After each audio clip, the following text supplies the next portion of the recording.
bringing contrast and depth to its Continental GT family with the launch of a new S range, focused on driving performance and visual presence. Through a multitude of enhancements to the exterior design, interior specification and dynamic system, the new S range adjusts the Bentley Grand Touring recipe to center on the pleasure of driving, an opposing yet complementary emphasis to the well-being behind the wheel concept of the recent, comfort-centric Azure range launch.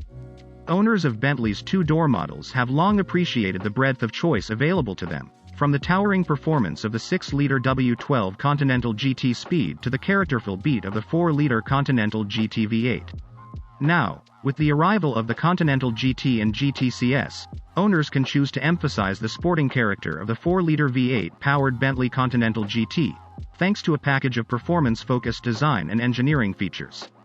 The new S range retains the 550 horsepower and 770 Nm 4-liter V8 engine that's proved incredibly popular with customers around the world, delivering a time of just 4 seconds for 0 to 100 km/h time. For the GT and GTCS, the engine is enhanced by the fitment as standard of a sports exhaust to amplify the cross-lane V8. Free-revving and lighter 4-liter V8 engine gives the Continental GTS models a responsive and agile character, and this is amplified by Bentley Dynamic Ride, the advanced 48 volts electric active anti-roll control system first pioneered by Bentley. By generating up 1300 Nm in 0.3 seconds, motors within the anti-roll bars actively compensate for cornering forces to minimize body roll under hard cornering, while also improving ride comfort and cruising speeds by decoupling the left and right-hand wheels from each other.